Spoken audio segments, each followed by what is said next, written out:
My name is Ryan, as she had mentioned, and I work at Y Combinator. And yes, that title of work@a-startup.com actually works. It is a website run by Y Combinator, which really just means me and one other engineer. And so we obviously spend a lot of time working with startups, thinking about startups, and actually helping teams at YC build their team through work at a startup. So if you are looking, I noticed via the poll, a lot of people said that they were looking for opportunities and how to go about finding them, go about reaching out to them. Definitely check out Work at a Startup, and we'll be talking about that more. So hi, I'm Ryan. I've been at YC for the last couple of years, and my sole focus is helping our YC companies build and hire great teams. You may know that Y Combinator is an accelerator. You go through the program, it's about 250 twice a year, and then you generally raise money. And at that point, at least when I went through YC, it was like, you raised money, now what do you do?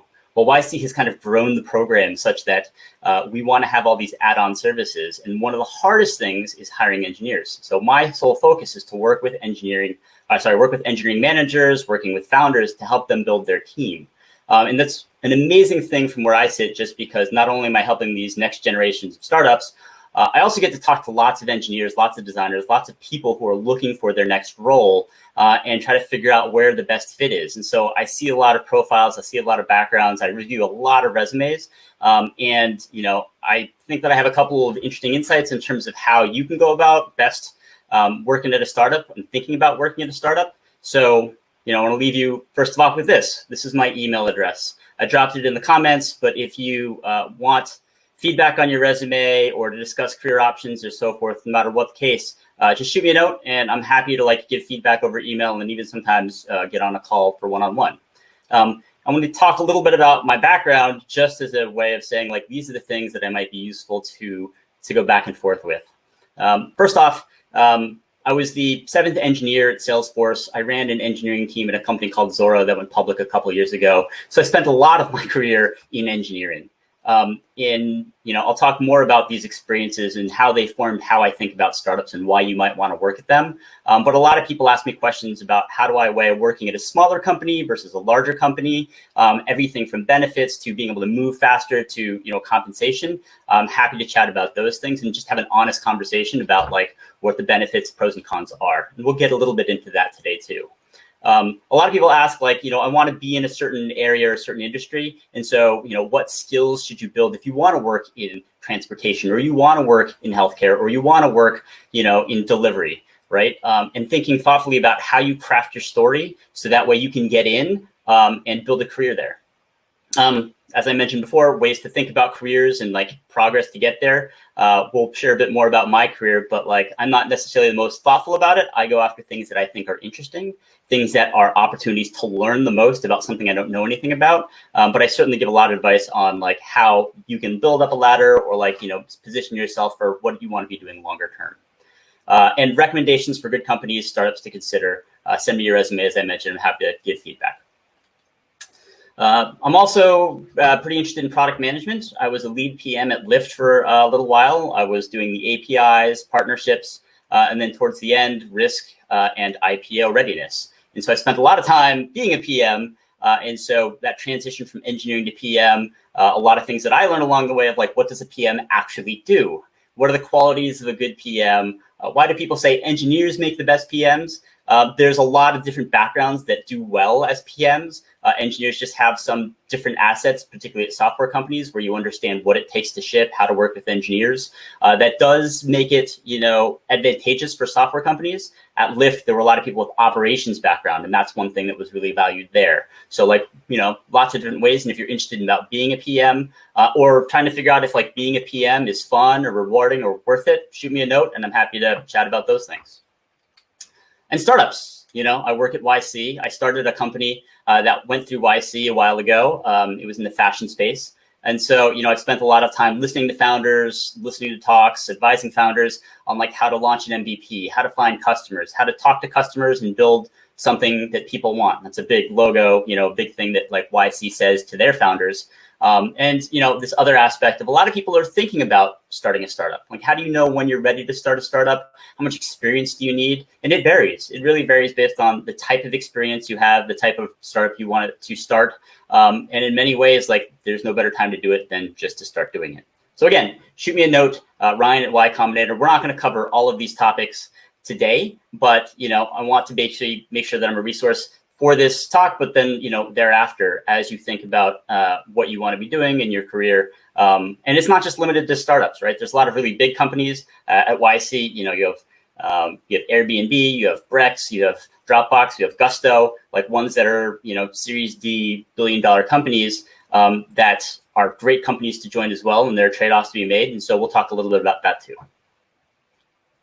So why working at a startup? I can't talk for all the people about why you should work at a startup. And certainly a lot of people don't want to work at startups, and that's fine. But I think the way that I can best, share why I think it's valuable working at a startup is to share my own experiences. First, you get to learn from great founders. I got to be, as I mentioned before, the 7th engineer at Salesforce. I got to work directly with Mark Benioff and this guy right here, Parker Harris. He was a co-founder, then CTO, VP of engineering. But back when we started, it was a 50-person company, and I got to learn directly from him. He had started with a consulting company, Left Coast Software. Him and 2 other people, Frank Dominguez and Dave Molinoff, were just like these really sharp founding engineers, co-founders. And, it was crazy to be able to work with them and to learn from their experience and to learn how you should build good software, how you should build good ORM software back in the day when, ORM wasn't as big of a thing. Then it led into like, how do you do design and architecture? How do you build a team? How do you interview? And these are all things that, I was fresh out of college that I got to learn directly from these really bright, experienced people.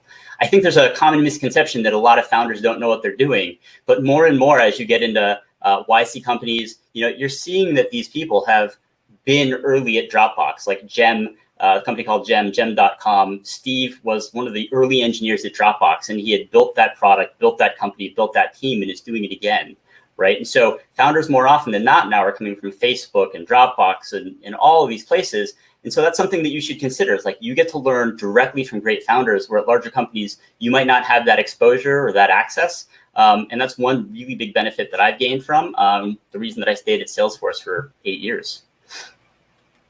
The second thing is opportunities, right? And I don't just mean professional opportunities, but personal opportunities. And Justin Kahn has this interesting take to it where like opportunities that you might not even be qualified for. So after Salesforce, I've joined a company called Zora. And my first assignment as an IC engineer was to move to China and to run a team there. I'd never done that before. And so personally, it was something I was excited about because I got to travel all through China and Asia and just, I'm Korean American. So it was just a really fascinating experience, especially in 2008 with the Olympics. But on top of that, I ended up running this team and taking some of the best practices that I learned from Salesforce on how to build a hiring process, how to vet engineers, how to interview engineers and build that team from, early 7 people to 14 to 20. And then, only a year later, come back to the US and be the director of this team that was like growing really quickly. I can't say that I was ready for it. And certainly I had made a lot of mistakes, but I learned a tremendous amount. And again, I got to work with a great founder, a guy named Tian Zhou, who was the first product manager at Salesforce, the CEO of Zora, and he coached me a ton. He taught me a lot. And so it was a great opportunity to learn again from someone great, but also, to build a product and to build a team that maybe I wasn't even qualified for, but it was great and it seemed to have worked out. And then ownership and impact, right? One of the things that I'm most proud of at my time at Salesforce was like 2 years in, I got to build the Salesforce API, right? We knew that we had this great CRM product, but we didn't know how we could get data in, how we could get data out the most effectively. And developers were coming to us saying like, I want to be able to do more with the API. What do you got? And so again, like really early in my career, they just turned to me and they said, hey, do you want to go and figure out what we should be building here? So at that point, I got to own this nascent API, talk to customers, talk to people, and like get a feel for what they were trying to do. And there were engineers that were just trying to do data in and data out. But then there was a subsect of people that were actually trying to build tools on top of our platform, and they required these introspection tools. Let me look at the schema. Let me figure out like how you've customized this thing so I can build a tool on top of it. And so that was a really interesting insight where we built an API that has like describe calls so you can understand how they've configured their system and how you can still interact with it. That became the first step of like a platform for API and like Salesforce's whole Dreamforce. Like I remember being at the first Dreamforce and just being like, oh, we're a bunch of engineers, no one's coming to talk to us. And then the gates opened and a bunch of people were really excited about what we were building. And, you know, to have that level of ownership and craftsmanship of building a thing with a small team was something that like I couldn't have gotten at other large companies that early in my career. And so, you know, you have ownership and you have impact at smaller companies. And, you know, as I mentioned before, I talk to a lot of founders, and I especially talk to a lot of early employees. I write blog posts interviewing them because I think it's fascinating. And this is what they say. You know, they say stuff like they finally get to build the foundations of a company, unlike at bigger companies where that stuff already exists. And I found that to be true myself. Another person said that they didn't feel like they were having as much of an impact at a larger company. You know, and at a startup, you have an outsized impact. That kind of ties to this third point of like some people get lost in the shuffle at bigger products. At some companies that I've been at, like the product that you work on for years doesn't even ship. But at smaller places, like you want to be at a place where if I didn't come into work, it's a bad thing, right? And so being able to have that ownership and impact, if you like that kind of stuff and to move faster, like startups might be a good fit for you. I get asked a lot about the biggest differences between small and large companies, and there's a ton of them, but here are the ones that I think are kind of like the most salient. The number one is startups tend to look for generalists. They tend to look for people who are well-rounded, who are really quick to learn and really open to doing lots of different things as needed, right? Versus larger companies, you know, it's about scale, it's about size. And so you have things like we need someone who is like a expert at tuning Mongo databases or an expert at building airflows and DAGs. That's awesome. And but they're looking for in many cases, they're looking for very specific things because they're at a level of scale where they need to bring in that stability. That's not to say that there are certain startups that don't need specialists, right? There are companies that specialize in like data pipelines and DAGs and stuff like that. But you know, you want to be able to find ones that do that, and you want to kind of be flexible and a generalist to fit in and help out in any way possible. That's one of the big differences between small and large companies. At smaller companies, I find that you can have access to customers in the business, right? I remember early at Salesforce, that story of me like going and interviewing customers just felt kind of natural and common, but I didn't realize that that was very uncommon. And then later on at Salesforce, just the product managers, just the salespeople, just the support people were talking to customers and engineers weren't, right? And so if you want to be a product engineer, which is a new role that has come up more and more, it's like if you want to be very like product centric, solving problems, talking to customers, startups are a great place to like learn that skill, especially if you have founders that are really like versed in doing that.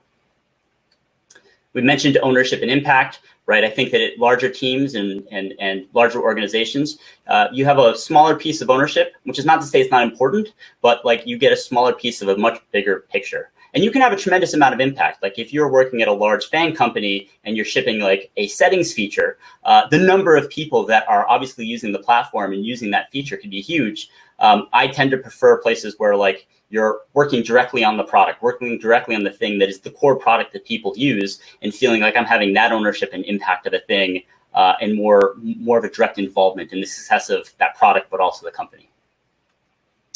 I also find that opportunities to try new things is a little bit easier in some ways at startups, not certainly all of them, but like, you know, you're asked to find solutions for random things, or if you step up and you say, hey, like we're having scale issues and I'm a full stack engineer, can I go start poking around in like the back end infra, the Go, whatever the case may be, a lot of times they're like, yeah, go for it. We need someone to go and do that.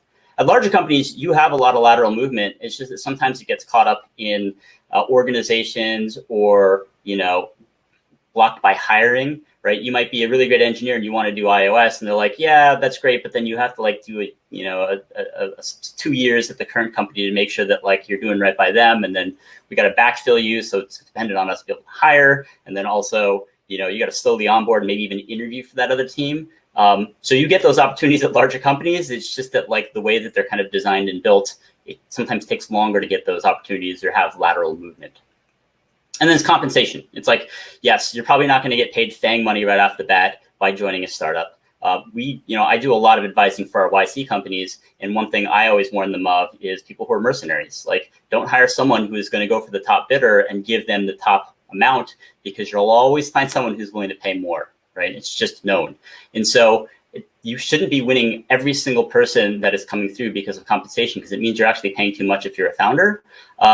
And the other thing it doesn't mean that you're going to like take a huge haircut. Like you have to find one. And there are lots of YC companies that are like 6 people, small, and have raised $10 million literally to, B, C, D companies. And the thing to know is that by the time it gets to B, C stage, compensation tends to level out. We tell our founders that they should be thoughtful about compensation in a way that it starts becoming, if it's not already from day one, already very equal, that it should become very equal just because it's the right thing to do, but also because that's what the market kind of expects as you have different levels and so forth. There's a website called levels.fyi if you want to look at like literally how people are getting offers from Google and Facebook and even smaller companies. And that can give you a baseline of how larger companies pay, and smaller companies have to be competitive. So it's always going to be close to that. Maybe not always exactly that, but like close to that. So that's a resource you can and should use. Before I go into like vetting startups and stuff like that, I want to start by saying like what matters to you. Like you have to really think about what is important to you as either you start your career or you take your next role. And these are 5 things that I hear pretty regularly. Number 1 is risk. Like you have to really address what your risk appetite is, right?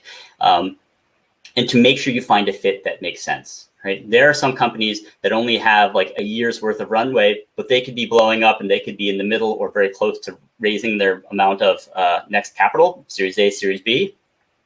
You got to figure out if that's a risk that you want to take versus other ones that may have a longer time frame, but given COVID, maybe the business isn't doing as well. So you really have to think about your risk tolerance. And, some of that does have to do with compensation before you go out there and you say, hey, I want to go work at X, Y, or Z company. Mission and purpose is actually pretty important too, and not to say that like you should only care about mission and purpose and like, take a huge haircut, but like, founders want people who are like inspired and driven to solve the problems that they have, right? And that's an important quality because sometimes you do have to work harder. We'll talk a little bit more about that, but sometimes you do have to work harder than if you were at a 9-to-5 FANG job. A lot of engineers care about mastery and craftsmanship. And I think there is a perception that like a lot of startups don't really have really hard problems to solve.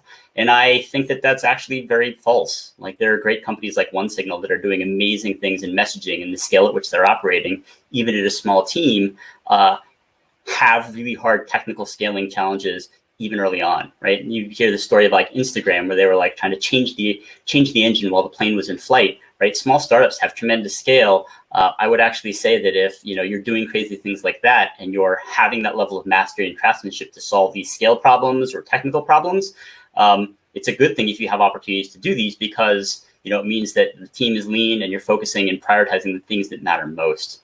A lot of larger companies try to do too much, try to diversify too much, and then you kind of get lost in like a land of lots of bets that none of them actually land.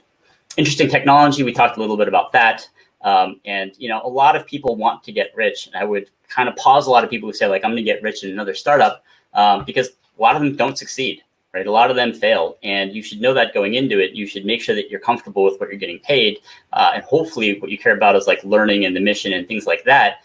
Because, as I mentioned with myself at Zora, like you get opportunities that maybe you wouldn't have gotten otherwise. And that can be a place where to like accelerate your career and your learning, which is, I think, the thing to invest in early on that'll pay off dividends in the long term. So thinking a bit about what matters to you, one question I get a lot is like, how do I vet a startup? And we'll talk about this in 2 parts. But the first one is actually just go to workatastartup.com. This is a place where like only vetted, funded, and actively hiring YC companies are on there. I literally do their onboarding. I talk about how much have they raised. I talk about like their plans, why they want to hire. And in many cases, I'm like, you shouldn't be hiring. It's not the best interest for you because you're just going to run yourself ragged, trying to like hire a team and do all this other stuff. And it's not in the best interest of someone that you're hiring because, you're not in the best position to know what you're looking for. And on Work at a Startup, you'll find 6-person companies, again, with like $10 million. They exist. And Series B, C, D, the Instacart segments, fronts out there. So it's all like YC companies. So there's a wide range. One of the things I love about working at this role is that, when I'm at Lyft and running an IPO or running the identity team, if you don't care about transportation, you don't care about identity, or you don't care about like finances, you don't want to work with my team and you probably don't want to work at Lyft. Whereas at YC, I talked to a lot of people, and we have 2,000 companies that have gone through the program, 500 actively hiring. Like, I love being able to like suggest companies that are out there that might be a good fit that they should reach out to. Thousands of engineering jobs, 500 plus YC companies, and in many cases, you can reach out to founders, have conversations with them. In many ways, they're like jobs that are off market that I even know. So if you reach out to me, sometimes I can find jobs that might be a good fit. I'm excited because we just launched a job board. It's kind of strange that we've had this for like 3 years and we've never had just a listing of jobs. And we took a slightly different angle where we show jobs that are the founders of the hiring teams are actively looking, actively reaching out. And we have some algorithms to do that. And so you'll see things like Routable, Modal, and you'll hopefully find some companies that you didn't think of before. With the context of, with remote work, 85% of the jobs actually on workatastartup.com are engineering roles. We just opened it up to product design, sales, and all these other things. So you'll find those roles out there too. But it is predominantly engineering, and you'll find some good opportunities around the horn.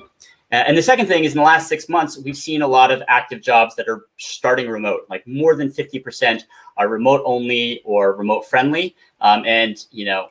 This is a chart, a little hard to read, so I apologize for this.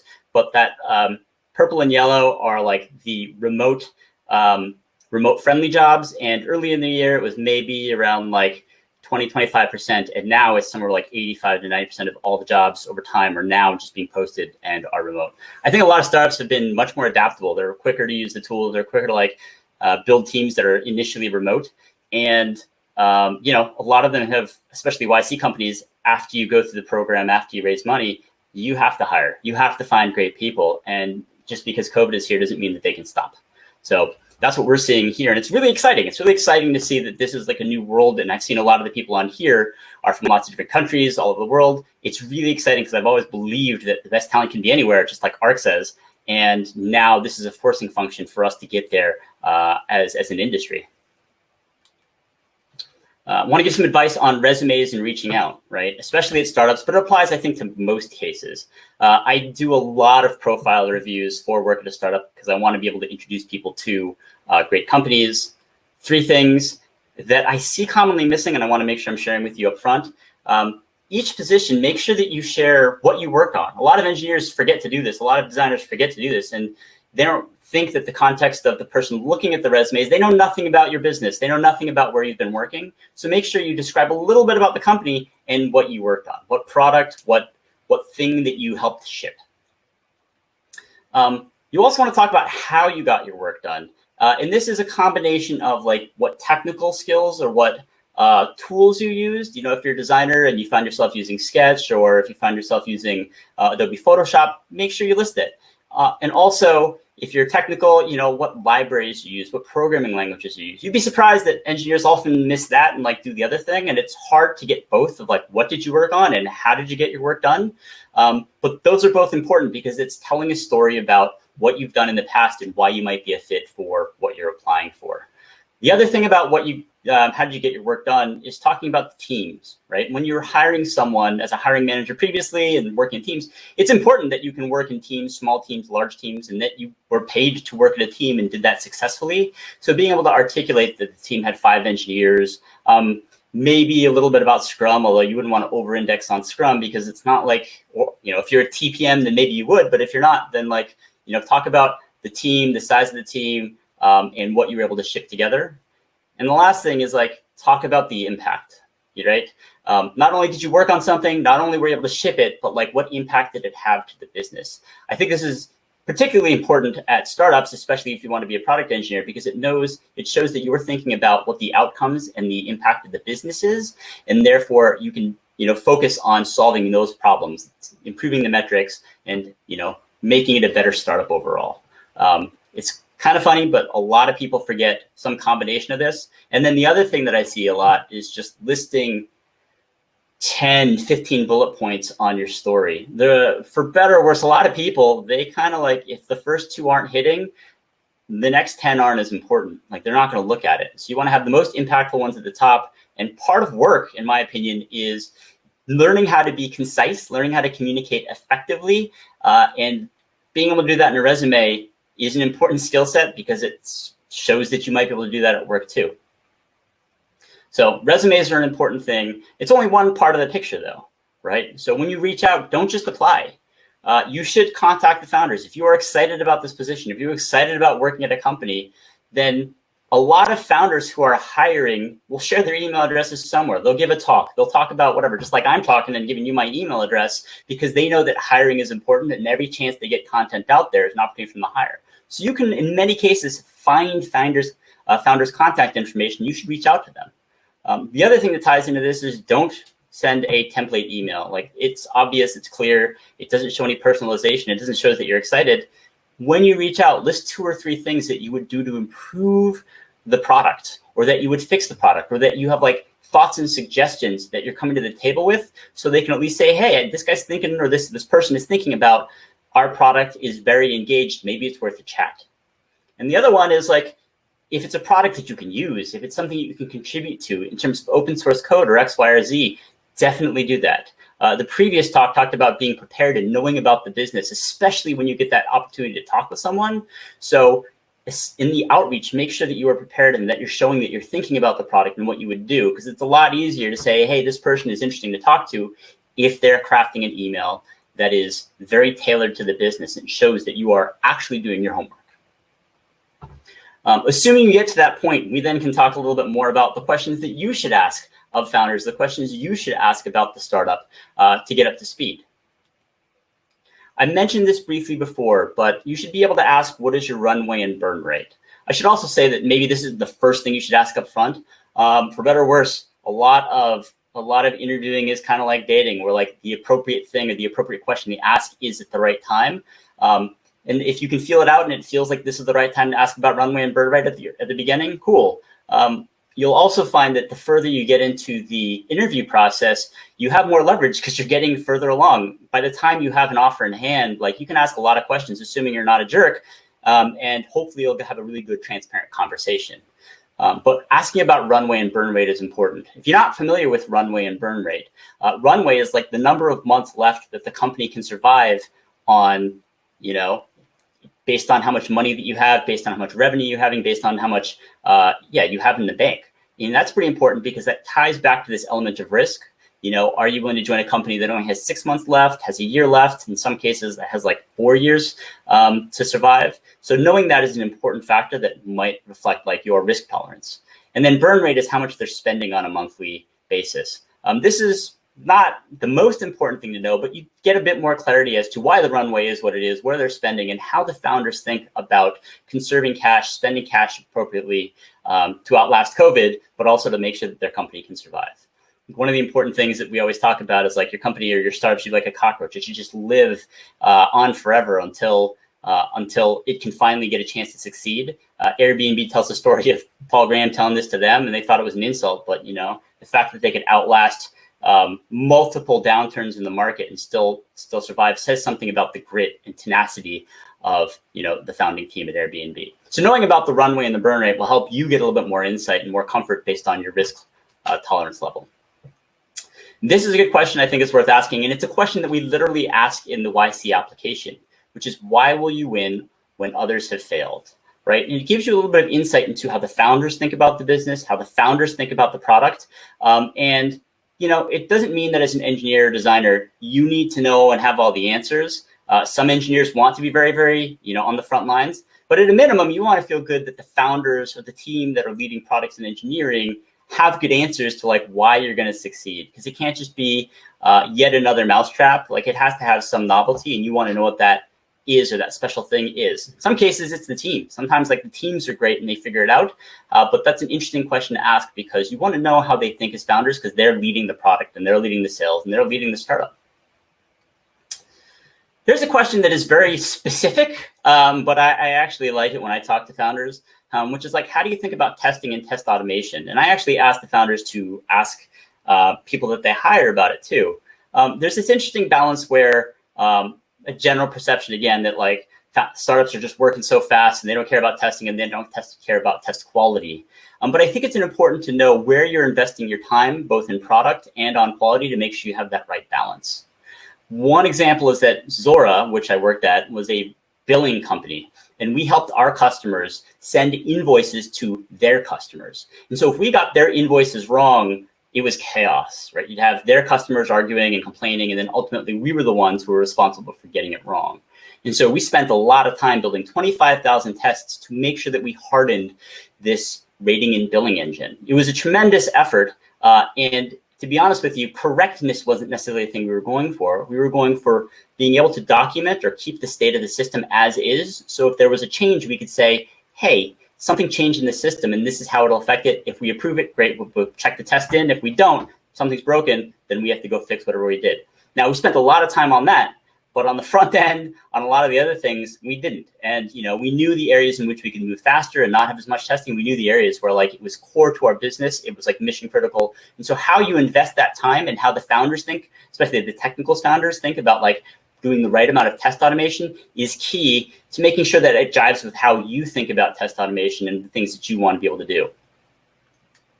Another question is how do you evaluate your stock options, right? If you are lucky to get to this point where you're having a compensation discussion, we tell our founders at YSC to sit down with a spreadsheet and talk about what this stock means, how it works, what exercise windows look like, and even scenarios of this company could clearly go to zero. It could also be a a $10 million company or $100 million or $1 billion company like Stripe or Airbnb or Segment. And so we tell them to sit down with early employees because they should be very transparent. That transparency builds trust that helps a long-term relationship because you want good employees to stay with the company for a long time. And so you should be able to have a very transparent discussion. And if you're not having that discussion, you should be a little wary of what is it that they don't get or that they don't want to share with me. And I tell this to founders, if you're not having that conversation at the point where it's probably the most crucial, where an offer has already gone out and this person is a yes or a no, that's the highest point of leverage for you to invest your time to land someone. And so they should be doing these things. And it's okay, I think, for you to ask and to understand what you're getting yourself into. This is another question to kind of ask yourself, but do you want to be an expert in X?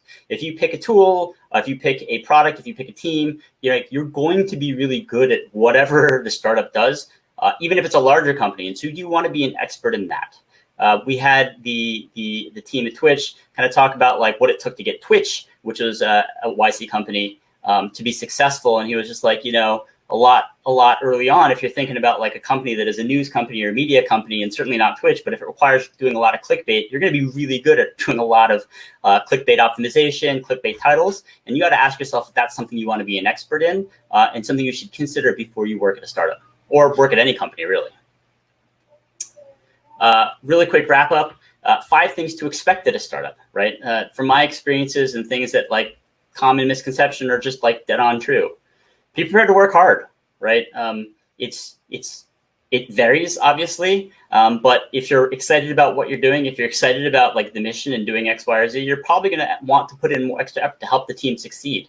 I'm not saying that it's 100 hours, but if you have to work 50 or 60 hours, that can sometimes be the case. I think that also comes in hand with flexibility, right? It's a small team. Whenever I was at Salesforce or Zora and I was working really, really hard, they'd be take a week or 2 off. Right? There's a lot of flexibility there. And I think that's something that you get at smaller companies. You get at larger companies too, but be prepared to work hard. One thing that I think is important is being comfortable with change, right? Being flexible, because things happen at such a fast pace and you might not always know the path that you have to be to succeed at a small company. And certainly if the economy tanks or if things change, you have to be adaptable. When COVID hit, a lot of our biotech companies came to us and they said, we think that we can help in a way that's unique to us, but we have to change this about our business. We have to build these products. We have to do X, Y, or Z, right? And it makes sense. And they have to change the team to address those opportunities or those challenges. And the whole team has got to do that. If you are the type of engineer who wants a clear roadmap, waterfall for the next 2 years of what you're going to build, startups might not be the place for you. Right? So you got to be comfortable with change and adaptable from that perspective.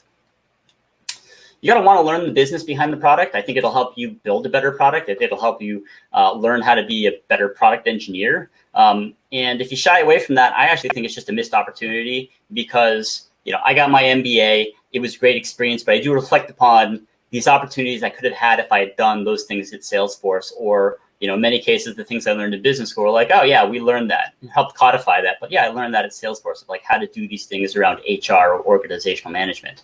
And so learning the business behind the product and being engaged at a deeper level than just like, I want a spec so I can build the thing, I think will, again, benefit you in the longer term. From a startup, you're going to learn from everyone. I talked about founders and great founders and like where they come from, but hopefully you are also working with great coworkers, right? That they're hiring great people that you can feel inspired by. You can learn from customers, you can learn from partners. And the other thing is like when companies grow really fast and they scale really fast, you're going to bring in people who are senior and have experience, and you shouldn't take that as a threat. You should take that as a chance to learn from more people, right? One of my earlier managers was a guy named Todd McKinnon who came in at Salesforce, and I learned a ton about him, and he pushed me to be a manager, and I was silly enough not to take that opportunity earlier in my career. He's the CEO of like Okta, right? And so you get to learn from these people where otherwise you might not have gotten a chance to. And a really great reason to work at a startup is to learn to start a startup, to see what it takes. I run an internship program. This year it's about 70 students who are interning at YC companies, and we give them a lot of education about like YC and give them insight, bring in founders to talk, partners to talk. And a lot of these interns are excited to start their own startup, and they're working at these YC companies so they can understand how to do it themselves, right? They love the stories of YC. They love hearing about how even just pattern matching success and failure, go-to-market, MVP, to help clarify their thinking and how to build products that people want to use. And so a really great way to learn to start a startup is to work at a startup. It's not a prerequisite by any means, but if you are interested in startups, give it a shot and see if you like it, see if you're suited for it. So if you have questions, you can shoot me an email at ryan@ycombinator. Happy to look at your resume. You should sign up at Work at a Startup and look at the jobs there and see what's there. You can reach out to founders. And looks like Laura's here. I'm wondering, do we have time for questions, or we should leave it at that? No, you still have a couple minutes before time's up, so go for it. Awesome. So let's see. Someone said thank you. Oh, you're welcome. Thank you for coming. There are a lot of people online, and they're not here anymore. Sad face, but it's all right. Yeah, not as many questions. Oh, best resources to research startups. YC has a blog, and so we're always talking about the startups that we think are exciting. A lot of them, by the way, when we blog about them, they've raised money, they've hit milestones, and that's probably a good chance if you're like looking for not necessarily stability, but if companies raise $10 million, a lot of times that's for growth, that's for hiring. So check out the Work at a Startup. Check out blog.ycombinator.com. And maybe one more. Do you have some advice? This is from Scott. Do you have some advice for what to focus on in a resume if you're relying mostly on your bootcamp experience? That's a great question. And so if you're earlier on in your career, you want to add things to your resume that just show what you can ship. Right? At the end of the day, the person on the other end who's reading your resume is trying to say, is this person going to be a fit at this company? And if being an engineer is what they're looking for and what you're looking for, the first thing is like skills. Showing your GitHub profile, showing your portfolio, showing things that you have actually built are great examples of you building and shipping things. I recommend going on Heroku and shipping your tools or example products there so someone can actually look at it and look at the craftsmanship. Yes, people do actually look at that kind of stuff, so make sure you add that. I'm always the most sad when people on Work at a Startup add the link to like their profile or their portfolio or actual tool, and I click on it and it's not there. Because not only is it like, I can't look and give you the benefit of the doubt that this thing could have been awesome, but it's also like, you're not paying attention to the thing that you put on your resume. That's a miss, right? And so make sure you add that, make sure you add your LinkedIn. And the other thing that I like to see at the top of the profile, especially if you're applying to a specific company, is a tailored 2-sentence byline about what you do and why you're excited about that startup. Don't make it a paragraph. Don't do so much that it comes at the expense of like your experience, but like tailoring that part right there shows that like, hey, this person again is thinking about my business, my company has reached out. That's more exciting to me to reach out to than a canned email or dropped resume with no context. So again, if you have questions, shoot me a note, ryan@ycombinator.com. I'm also at Choi on Twitter, and happy to answer your questions and help you along your quest to find a job, either your next opportunity or first opportunity. Even if it's not a YC company, I'm here to help. So thank you so much.